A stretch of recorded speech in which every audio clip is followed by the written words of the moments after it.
할렐루야. 오늘도 주의로 말씀 나눔을 통해서 말씀으로 말미암아 날마다 주님 안에서 새로운 성도로 새 신자로서 그렇게 변화되어지는 저와 우리 성도님들이 될 수 있기를 주의 이름으로 간절히 소망합니다. 우리는 2주 전부터 그리스도인의 교회 생활이라는 주제를 가지고 지금 두 번의 시간을 거쳐 왔습니다.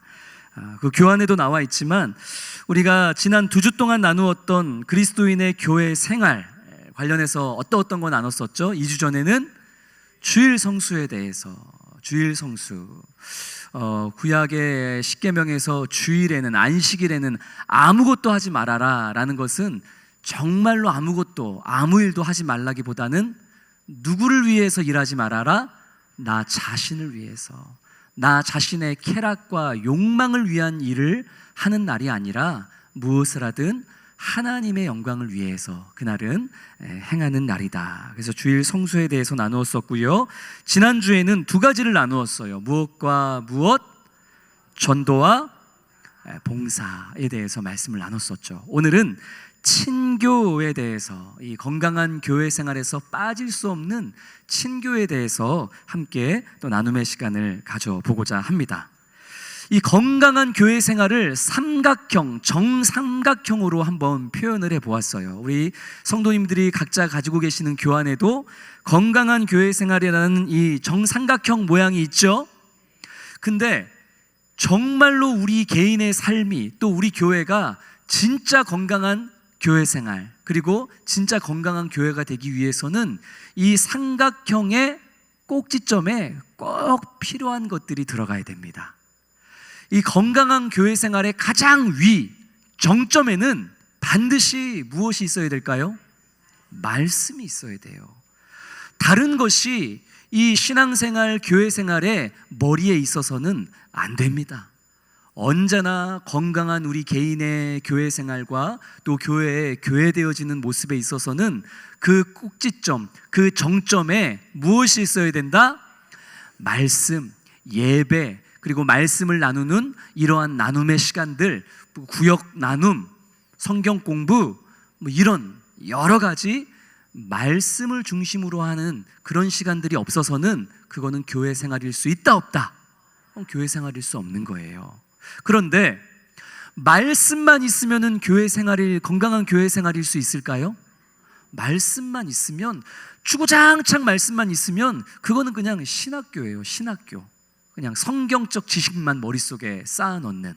그래서 건강한 교회 생활을 하기 위해서는 말씀은 기본이요, 아래에 우리가 지난주에 나누었던 말씀을 삶으로 살아내는 무엇? 봉사와 섬김이 반드시 있어야만 합니다. 오늘날 적지 않은 성도님들이 그냥 어떤 봉사와 섬김이나 나눔 이런 거 없이 그냥 교회 와서 말씀만 듣고 가고 예배만 드리고 가고 말씀으로만 그냥 교회 생활하려 하는 그런 오늘날 현대 신앙인들이 점점 더 많아지는 추세이죠. 그러나 건강한 교회 생활, 신앙 생활을 영위하기 위해서는 언제나 말씀을 기준으로 한 무엇이 있어야 된다? 봉사와 섬김과 나눔 등등이 있어야만 하는 거예요. 봉사만 있어서는 그것도 교회일 수 없어요. 사회에도 봉사와 섬김만 하는 자선단체는 얼마든지 많습니다.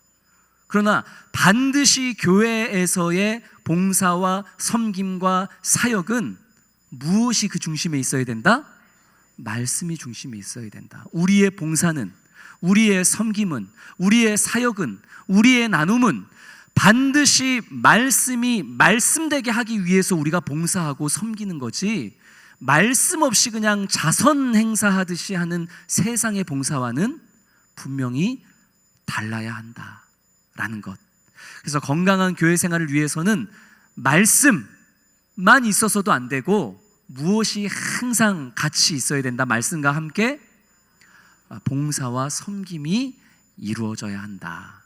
그런데 말씀과 봉사와 섬김과 사역만 있다면 이게 오래 가지 못해요. 어떤 분들이 교회에 처음 오셔가지고 말씀의 은혜를 받아가지고 야, 내가 너무 말씀의 은혜가 되니까 내가 이렇게도 한번 봉사해보고 저렇게도 섬겨보고 이것도 하고 저것도 해야 되겠다 싶어가지고 여러 가지 봉사와 사역을 시작했어요. 말씀을 통한 봉사, 말씀을 통한 나눔, 말씀을 통한 헌신, 말씀을 통한 여러 가지 일들을 하는데, 그런 분들의 아쉬운 안타까운 지점이 뭐냐면 쉬이 지쳐버리고 만다는 거예요. 말씀과 봉사 이 두 가지만 하나의 선으로 연결되어지면은 처음에는 뜨거운데 그게 오래도록 지속되지를 못하고 깊어지지를 못해요. 그리고 그냥 내가 혼자 받은 말씀의 은혜만 가지고 봉사하다 보면 너무 자기 중심적이 될 수 있습니다. 내가 받은 은혜는 이거야. 자기 해석에 따라서 봉사하고 사역하게 되는 거죠.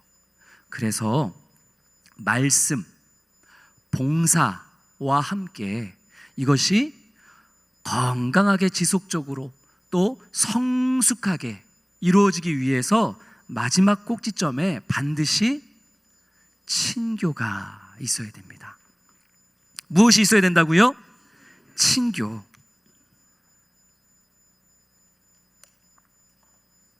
이 친교라는 것은 성도와 성도가 주님 안에서 말씀 안에서 함께 봉사하고 함께 섬기고 함께 사역하면서 함께 삶을 나누는 게 바로 친교죠. 물론 세상에도 교회 바깥에도 얼마든지 친교 활동이 가득히 넘쳐납니다. 말씀이 없는 친교, 봉사가 없는 친교가 세상에 가득해요. 혹시 우리 성도님들 당근 하세요? 당근? 예, 이 당근이 뭔지 아시죠? 요 동네 가까운 사람들끼리 이 중고 물품을 이제 사고 파는 그런 이제 하나의 커뮤니티인데, 요즘에는 그 당근에서 동네 사람들하고 중고 물품만 사고 팔지 않아요. 요즘 이렇게 그 당근 글 올리는 거 들어가 보면 친교 모임을 많이 사람들이 모집해요. 저는 연무동에 사는 40세 남자입니다. 월요일 저녁마다 저와 함께 맥주 한잔 하면서 우리 그냥 세상 돌아가는 세상 이야기할 만한 친교 모임으로 15명 모집합니다. 이런 친교 모임에 대한 글들이 원래 처음에 중고 물품 사고 파는 그런 이제 사이트였는데 거기에 많이 올라와요. 요즘에 이게 중고 물품 파는 것보다 더 많은 것 같아요. 저는 연무동에 사는 50대 누구입니다. 매일 아침 7시에 저 광교 저수지에 모여가지고 1시간씩 산책하면서 운동할 사람 모집합니다. 이런 글 많이 올라와요. 그러니까 이 말씀 없고 봉사 없는 친교는 세상에도 얼마든지 많다는 거예요. 그러나 우리에게는 언제나 이 세 가지가 말씀만 있어서도 안 되고, 봉사만 있어서도 안 되고, 친교만 있어서도 안 되고, 언제나 이 세 가지가 항상 정확하게 균형을 이루며 살아가는 것, 그것이 우리 개개인과 우리 수원성심교회의 건강한 교회 생활임을 꼭 기억하는 우리 성도님들 될 수 있기를 소망합니다. 그 중에 이 친교가 정말 중요해요. 말씀의 은혜를 받아가지고 이렇게 저렇게 사역을 하고는 있는데, 그러다 보면 쉽게 지칠 수가 있잖아요. 쉽게 지칠 수가 있지만, 그러나 같이 봉사하고 같이 구역 모임을 통해서 내가 이런저런 힘든 일을 나누고, 이분도 그런 거 하면서 힘들었구나, 서로의 어떤 그런 괴로움과 기도 제목과 절망을 나누면서 더 우리의 봉사와 섬김이 끊기지 않고 지속적일 수 있고, 더 어떻게 될 수 있는 거예요? 성장하고 성숙한 봉사가 될 수 있는 것이죠. 그래서 이 교회에 이 친교, 성도와 성도가 주님 안에서 함께 나누는 이 성도의 거룩한 교제, 교통, 이것이 교회의 가장 중요한 핵심 중에 하나입니다. 그런데 언제부터 이 교회 안에 친교가 와르르 하고 무너졌을까요? 이 교회 안에 서로 함께 먹고 마시고 함께 즐거워하고 함께 울어주면서 만날 때마다 말씀 안에서 서로의 기도의 제목을 나누었던 이런 교회의 건강한 전통이 점점 이기적이 되어져 가는 이 세상의 흐름 속에서 약해져 가더니 그게 언제 확 꺾였냐? 코로나를 통해서 성도의 교제가 끊겨버렸던 거예요. 같은 공간에 많이 모이면 안 됩니다. 식사하면 안 됩니다. 그러면서 아마도 우리 수원성신교회도 그 당시에는 같이 식사하지 못하는 시간들이 있었어요, 없었어요? 있었잖아요. 모이는 게 처음에는 모이지 말라고 하니까 그게 너무 화가 나고, 우리 모여서 서로 얘기 나눠야 되는데 모여서 나는 어떻게 살고 너는 어떻게 살고 너의 기도 제목은 뭐고 나의 기도 제목은 뭐고 이걸 나누면서 좀 나의 사역도 나의 봉사도 좀 더 깊어지고 성숙해지고 그만할까 하다가도 나누면서 저 사람도 저렇게 열심히 하는데 나도 열심히 해봐야지. 이렇게 성도의 교제와 친교를 통해서 말씀 안에 봉사가 계속해서 잘 이어져 갔는데 코로나로 모이지 못하고 만나지 못하고 대화가 없어지다 보니까 처음에는 그게 불편했는데 점점 그게 불편한 게 아니라 어떻게 느껴져요? 편하게 느껴져요. 성도의 교제 없으면 큰일 날 줄 알았는데 편하네?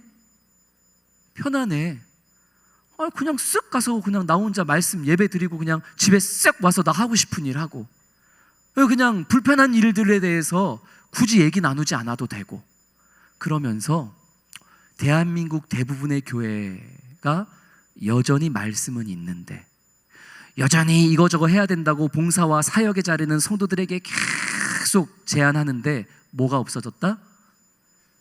친교가 없어진 게 대한민국 교회가 지금 무너지고 있는 현 주소입니다. 지금 우리 동네 연무동 수원시에 있는 교회 중에서도 이렇게 저렇게 알아보면은 코로나 때 없어진 이 식사, 주일 점심 식사, 식당 문 닫은 교회들이 많아요. 저희 교회도 지금 식사는 하고 있지만 지금도 너무 귀하신 분들이 섬겨주고 계시지만 또 그 섬김이 끊기게 되면 우리도 식사를 성도들과 언제까지 같이 나누게 될지, 이게 말씀과 봉사와 친교가 유기적으로 이루어지지 않으면 언젠가는 우리 수원성심교회도 이런 것들이 메말라져 갈 수밖에 없는 것이 현실입니다. 다른 데 이유가 있는 게 아니에요.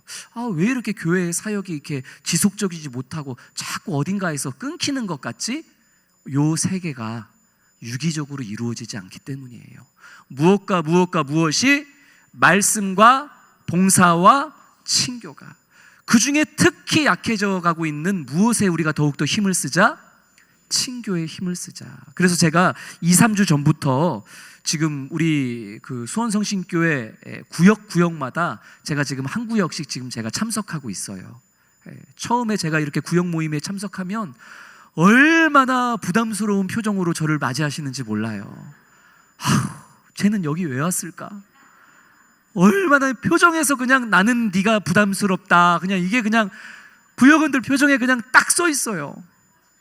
그런데 앉아가지고 그냥 오늘 말씀을 가지고 집사님은 어떤 은혜를 받으셨는지, 또 우리 권사님은 요즘 삶이 어떠신지, 이 말씀을 중심으로 그냥 이렇게 저렇게 나누다 보면 어느덧 이런 부담과 불편함도 눈 녹듯 사라지고 자꾸 우리 성도님들과 귀한 나눔의 시간을 갖게 돼서 저는 개인적으로 참 우리 구역 모임에 참석하는 게 행복해요. 물론 저와 함께 구역 모임을 했던 우리 구역원들은 제가 다시는 우리 구역에 오지 말았으면 좋겠다 이렇게 생각하실 수는 있지 모르겠지만, 저는 우리 성도님들과 함께 구역에 같이 들어가가지고 삶을 나누고 말씀으로 서로 이런저런 기도의 제목을 나누니까 전 정말 행복하더라고요. 저와 함께 구역 모임한 우리 성도님들도 행복하셨죠? 이렇게 많진 않았는데 앞으로 우리 하반기에도 제가 모든 구역에 다 한 번씩 들어가서 구역 모임을 나눌 텐데, 우리 이렇게 말씀으로 봉사와 섬김으로 무엇보다 주님 안에서 우리 서로 삶을 나누는 친교로, 성도의 교제로 우리 건강한 교회 생활을 아름답게 일구어가는 저와 우리 모든 성도님 될 수 있기를 주의 이름으로 축원합니다. 우리 이 건강한 교회 생활, 주일 성수, 전도, 봉사, 그리고 친교에 대해서 나눴고, 마지막으로 헌금에 대해서, 이 건강한 신앙인의 기본 중에 기본이라 할 수 있는 헌금에 대해서 함께 또 잠시 말씀을 나눠보고자 합니다. 이 헌금이라는 것은 사실은 말하는 사람도 부담스럽고 듣는 사람도 부담스러울 수밖에 없는 게 헌금입니다. 이 헌금 때문에 시험 드는 성도들도 많고, 또 목사가 헌금과 관련해서 자칫 오해할 만한 어떤 그런 표현이나 또 말씀을 전함으로 인해서 또 상처받는 성도님들도 실제로 많죠. 저희 장인어른은 15년 동안 저의 이 태신자입니다. 저희 장인어른은 아직도 주님을 받아들이지 않았어요. 그래서 아내와 함께, 아내는 뭐 평생 동안 저희 장인어른의 그 영혼의 구원을 위해서 늘 눈물로 기도하죠. 근데 그냥 이렇게 복음을 전하고 저렇게 복음을 전해도 저희 장인어른의 마음이 잘 움직이지 않아요. 근데 가만히 저희 장인어른의 삶을 들여다보니까 중간중간 우리 어머님 따라서 교회를 나갔더라고요. 근데 뭐 때문에 한번 마음이 확 다쳤을까요? 헌금 때문에. 저희 아버지도 뭐 보통 분 아니세요. 독특한 분이죠. 아들 이름을 벙그리, 딸 이름을 꽃님이로 지은 것만 봐도 이 보통 비범한 분이 아닌 거는 나타나죠. 저희 아버님이 한번 교회를 갔어요.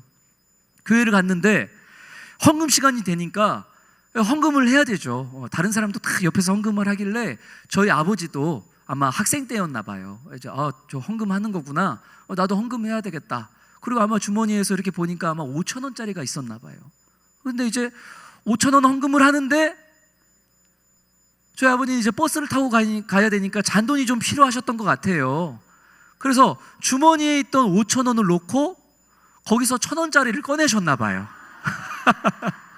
하여튼 보통 분 아니신 거죠. 저희 아버지도 웬만해서는 그러지 못할 텐데 저희 아버지는 충분히 그러실 수 있는 분이에요. 5,000원 놓고 얼마? 1,000원 꺼낸 거예요. 저희 아버지는 교회 처음 나가신 분이니까 뭐 이런 거 저런 거 모르고 어쨌든 아버지 입장에서 헌금한 거예요, 안 한 거예요?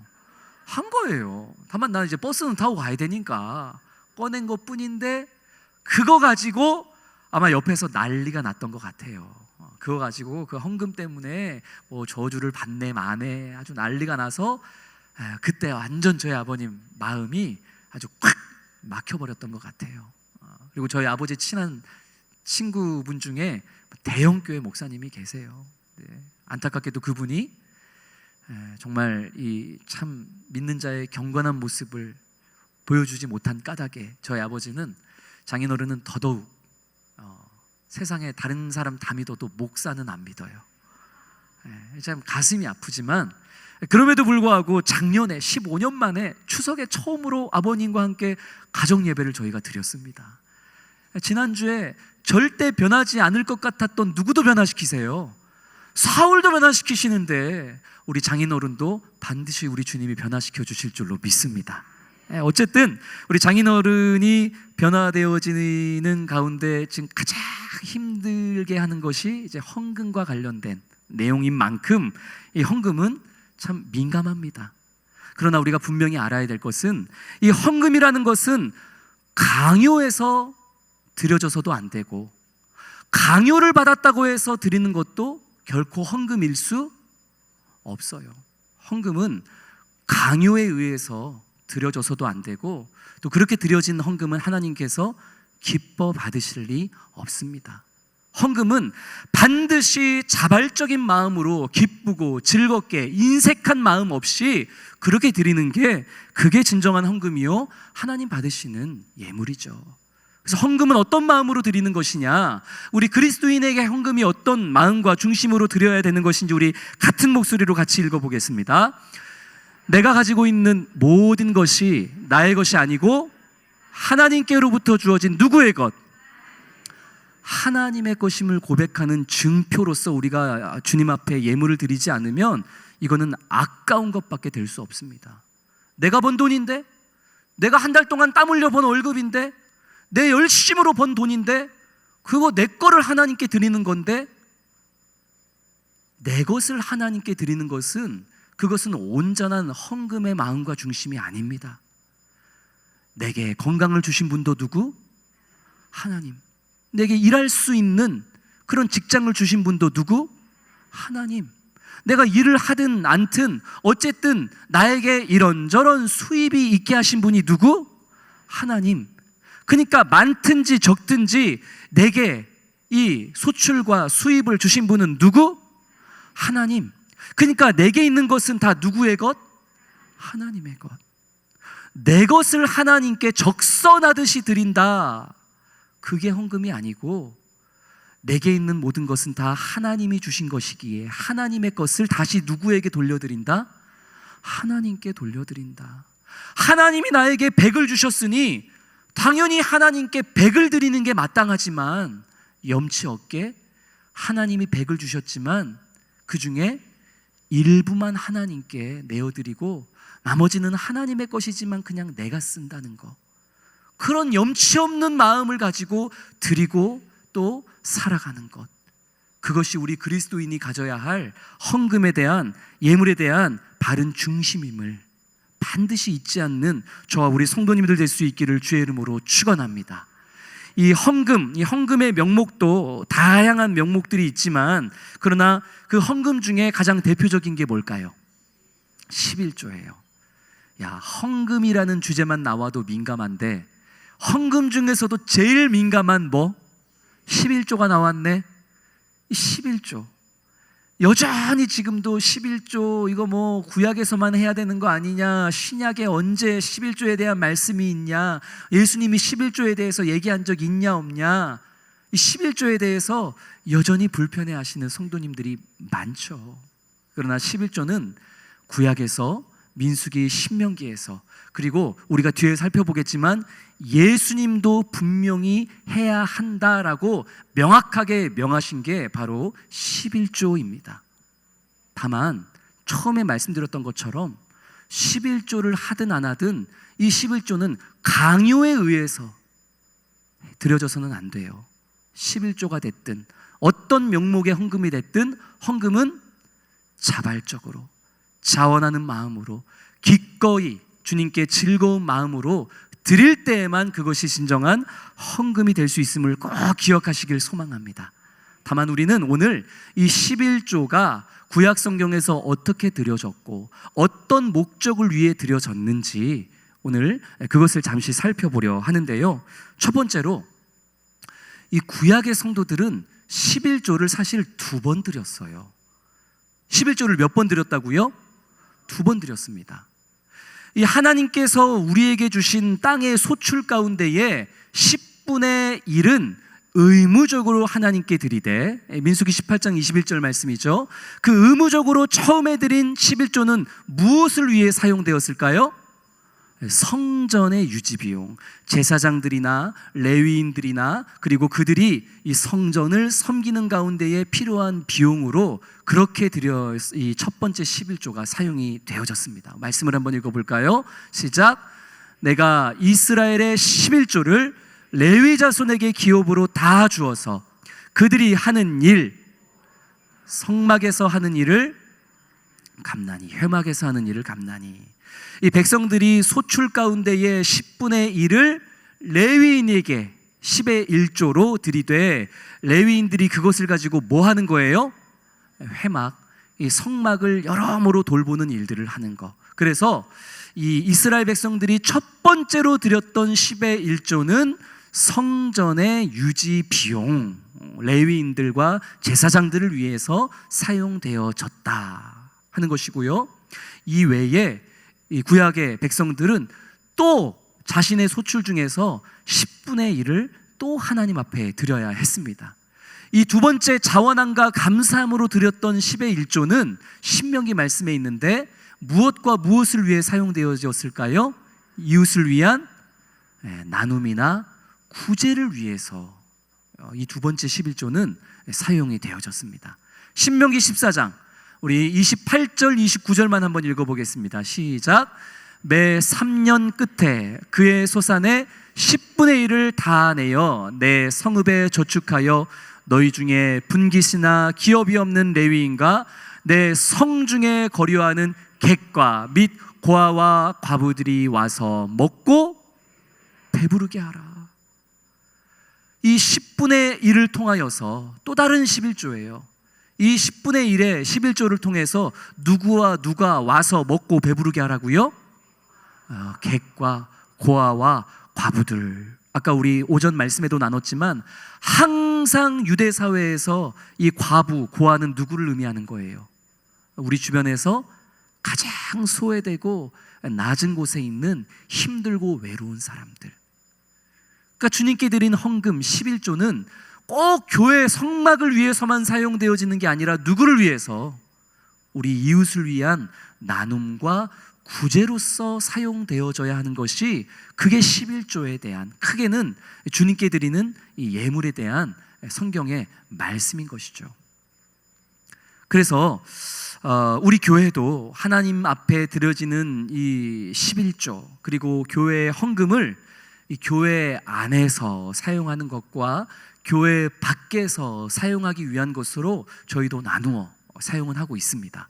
그러나 성경적으로는 이 교회 안에서 사용되어져야 할 헌금의 비율과 교회 밖에서 사용되어져야 할 헌금의 비율이 몇 대 몇이 성경적이겠어요? 몇 대 몇? 이거를 꼭 성경적으로 이것이 옳다라고 얘기하기는 그렇지만 적어도 50대 50으로 사용되어지는 것이, 그게 하나님 보시기에 참 기뻐하실 일이 아닌가. 많은 학자들이 그렇게 생각을 합니다. 첫 번째 11조가 레위인과 제사장들과 교회 회막 성막 유지 비용을 위해서 사용되었고, 또 한 번의 10의 1조가 우리 주변에 있는 이웃, 객과 고아와 과부를 와서 먹고 배부르게 하는 일에 사용되어졌던 것처럼, 교회의 헌금의 50%는 교회 안의 사역들을 위해서, 나머지 헌금의 50%는 선교와 그리고 지역 주민을 위해서, 또 어려운 일들을 위한 구제 사역을 위해서 사용되어지는 것, 그것이 우리 개인의 삶에 있어서도 그리고 교회 사역에 있어서도 그것이 이 성경의 헌금과 11조를 통해 우리에게 말씀하시는 그런 헌금의 아주 중요한 의미가 아닌가. 그것을 한번 우리는 고민해 볼 필요가 있는 것이죠. 자, 그렇다면은 11조 드렸으니까 뭐 11조뿐만 아니라 10분의 1은 10의 1조로 드리고, 그리고 구제 헌금으로, 선교 헌금으로, 감사 헌금으로 또 대략 또 10%를 드렸고, 내 소출의, 내 수입의 약 20%를 하나님께 만약에 드렸다고 치면 그 나머지 80%는 이제 내 거예요? 내 마음대로 쓰면 되는 거예요? 20%는 드렸잖아요. 10의 1조를 한번 떼서 드렸고, 또 하나의 11조를 이웃을 위한 나눔과 구제를 위해서 떼어서 드렸어요. 내 소출의 20%를 드렸어요. 구약의 백성들은. 나머지 80%는 이제 나 자신을 위해서 내 마음대로 사용하면 되겠습니까? 그럴 수는 없습니다. 우리 처음에 얘기했잖아요. 우리 그리스도인들의 헌금에 대한 우리의 고백은 어떠해야 돼요? 나의 것을 하나님께 드리는 거다? 아니죠. 누구의 것을? 하나님의 것을 누구에게? 하나님에 드리는 것이다. 그러니까 나에게 온 수입과 나에게 온 모든 소출은 10의 1만이 아니라 10의 2만이 아니라 100% 누구의 것? 100% 하나님의 것이다. 그러니까 우리가 11조로 감사헌금으로 구제헌금으로 다양한 명목으로 헌금은 드리고, 나머지 80%가 내 수중에 남아있다 하더라도 그것도 하나님의 것이기에 우리는 하나님이 기뻐하실 일들로 그 나머지 80%도 사용해야 되는 것이죠. 헌금 다 드렸고 내 수중에 80% 남았다고 해가지고 그 80% 가지고 그저 술 마시고 여행 다니고 흥청망청 쓴다면 하나님이 기뻐하실까요? 그럴 리가 없죠. 나머지 헌금 이외에 그 나머지 금액을 가지고 살아간다 할지라도 하나님의 것이기에 하나님이 기뻐하시는 그 삶으로 드리는 헌금으로서 우리가 그것을 사용할 때에 주님께서 그렇게 나머지 80%를 가지고 살아가는 우리의 삶을 주님께서 또한 삶의 헌금으로 기뻐 받으실 줄로 믿습니다. 마태복음 23장 23절에 보면 예수님께서 바리새인들을 향해서 이렇게 경고하시며 말씀하셨어요. 한번 같이 읽겠습니다. 화 있을진저 외식하는 서기관들과 바리새인들이여, 너희가 박하와 회향과 근채의 11조는 들이되 율법에 더 중한 바 정의와 긍휼과 믿음은 버렸도다. 그러나 이것도 행하고 저것도 버리지 말아야 할지니라. 아멘. 예수님께서 서기관들과 바리새인들을 보니까 저 사람들이 뭐는 잘해요? 11조는 잘하는 거예요. 이 서기관들과 바리새인들이 11조는 잘하는데 삶의 헌금은 하지 않는 거예요. 돈은 교회에다가 잘 갖다 드리는데 삶으로 나머지 80%를 통해서 정말로 이웃과 그리고 힘든 사람들을 구제하고 섬기고 사랑의 말과 언어로서 그들을 세우는 삶의 헌금은 하지 않더라. 예수님이 그걸 보시는 거예요. 그래서 그들에게 말씀하셨죠. 이것도 행하고 저것도 버리지 말고 행해야 될지니라. 이것도 행하라는 건 뭐예요? 율법대로 11조를 드리는 바로 그것도 당연히 해야 되는 거고, 예수님이 11조에 대해서 말씀하신 거예요? 안 하신 거예요? 분명히 하셨어요. 너희들이 지금 하고 있는 것처럼 그 10의 1조를 드리는 그것도 당연히 행해야 되고, 또 뭐도 해야 된다? 삶의 헌금도 긍휼로 정의로 삶을 살아내는 것도 그것도 버리지 말고 행해야 되는 것이다. 이게 바로 주님의 말씀입니다. 그러니까 우리가 이 헌금에 대해서 꼭 우리가 잊지 말고 기억해야 되는 것은 바로 이거예요. 한번 같이 읽어볼까요? 하나님은 우리의 돈을 원하시는 게 아니에요. 하나님은 우리의 무엇을 원하시죠? 우리 자신을 원하시는 줄을 믿으시기를 주의 이름으로 축원합니다.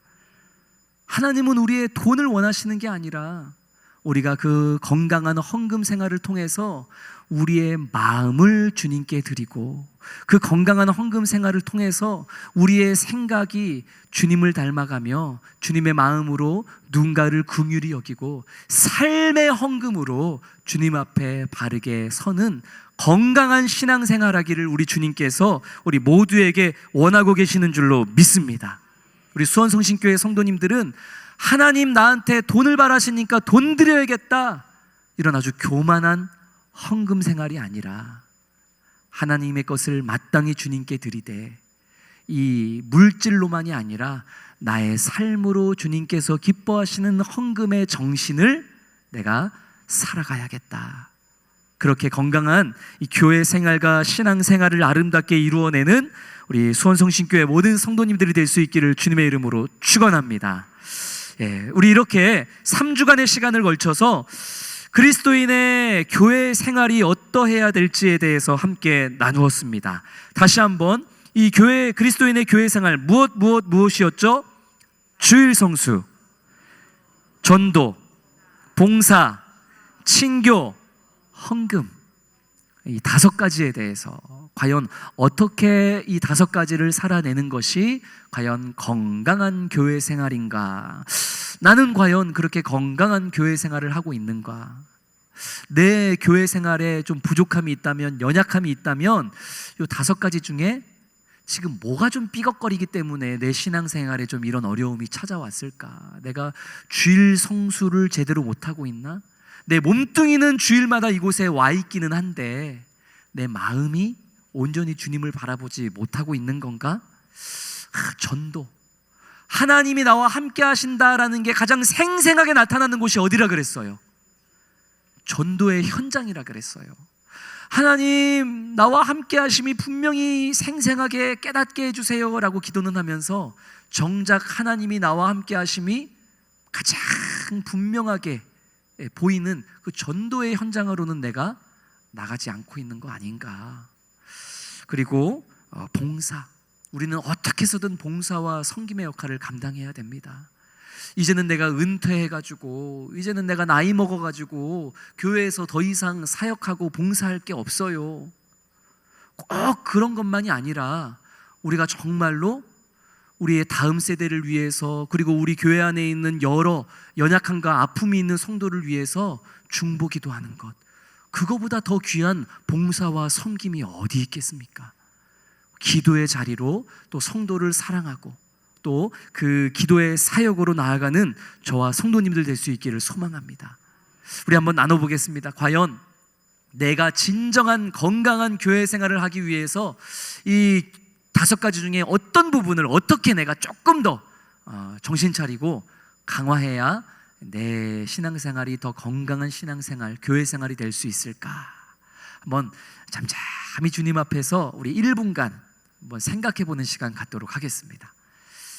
자, 내 교회 생활이 과연 어떤가? 내가 나름대로 건강하게 교회 생활을 하고 있는가? 내 헌금이 과연 하나님께 그냥 내 돈을 갖다 바치는 중심으로 내가 헌금을 했었는지, 아니면 내가 삶으로, 긍휼과 기쁨으로 주님께 드리는 삶의 헌금을 드리고 있었는지, 우리 3주간 나누었던 건강한 교회 생활에 대해서 한번 떠올려 보면서 스스로의 교회 생활을 반성해보고 돌아보도록 합니다.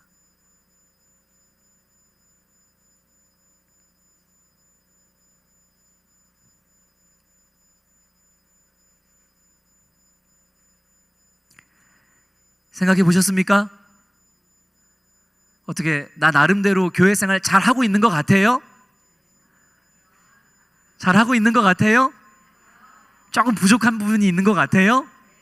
다 부족한 부분이 있습니다. 그러나 그 부족한 부분이 무엇인지를 알았다면 주의 능력으로 그 부족한 부분을 조금 더 세워가면서 보다 건강한 교회 생활로, 건강한 신앙인으로 우리는 반드시 변화되어질 줄로 믿습니다.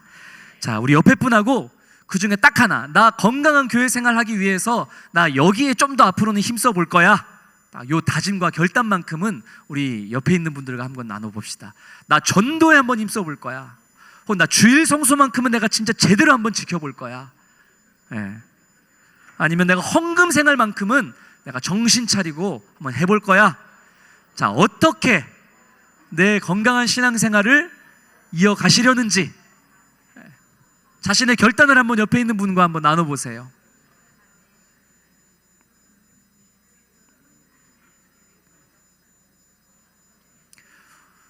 구역 모임 하면서 그냥 이렇게 저렇게 질문 나눠보니까 처음에는 제가 뭐 이렇게 질문 던지면은 막 부담스러워 하시더니 뭐 한두 번 하니까 뭐 구역 모임에서 뭐 나눔이 아주 그냥 은혜롭고 원활하게 잘 되더라고요. 은혜는 나눌수록 배가 될 줄로 믿습니다.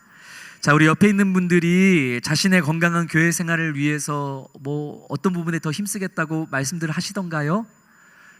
그분이 그런 건강한 신앙생활을 하실 수 있도록 계속해서 또 기도로 격려하고 응원해 주시기를 부탁드립니다. 우리 주님께서 가르쳐 주신 기도로 우리 오늘 말씀 나눔은 마무리하도록 하겠습니다.